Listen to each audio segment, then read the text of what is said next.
Every cell in a body is born today. Then we should think of lot of cells. Until there we have, is supposed to treat that patient in better way.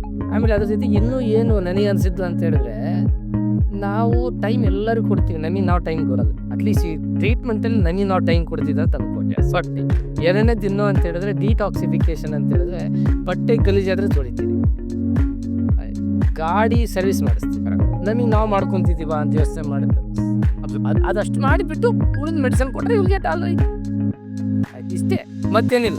ಇದ್ರಾಗ ಏನಿದೆ ಅಂತ ಹೇಳಿದ್ರೆ, ನಮ್ಮ treatment ಏನು ಕೊಡ್ತಾ ಇದೀವಲ್ಲ, whole body ಸಿಸ್ಟಮಲ್ಲಿ ಕೆಲಸ ಮಾಡ್ತಾರೆ. It may be metabolic, it may be neurological, it may be it may be immunological, it may be urogenetic, all the system ಮಲ್ಟಿಫೇಸ್.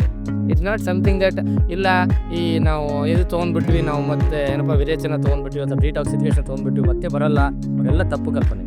ಇದು ಏನು ಮಾಡುತ್ತೆ, ನಿಮ್ಮ ಬಾಡಿ ಒಂದು ಸ್ಟೀಮ್ ನಡೀತದೆ. ಆಮೇಲೆ ನಿಮ್ಮ ಎಫರ್ಟ್ಸು, ನಮ್ಮ ಮೆಡಿಸಿನ್ಸು, ಯಾವುದೇ ಬಟ್ಟೆ ಯಾವ ಥರ ನೀವು ಬಟ್ಟೆ ತೊಳೆದ್ಮೇಲೆ ಕಲರ್ ಹಾಕಿ ಚೆನ್ನಾಗಿ ಬರುತ್ತೋ ಆ ಥರ ನಮ್ಮ ಟ್ರೀಟ್ಮೆಂಟ್ ನಡೀಬೇಕು. ಅದಕ್ಕೆ ಇವಾಗ ಏನಿಲ್ಲ, ಇವತ್ತು ಊಟ ಮಾಡಿ ಹುಳಿ ಉಪ್ಪು ಖಾರ ಕಡಿಮೆ, ಎಣ್ಣೆ ಪದಾರ್ಥ ಕಡಿಮೆ, ಸ್ವೀಟ್ಸ್ ಇಲ್ಲ,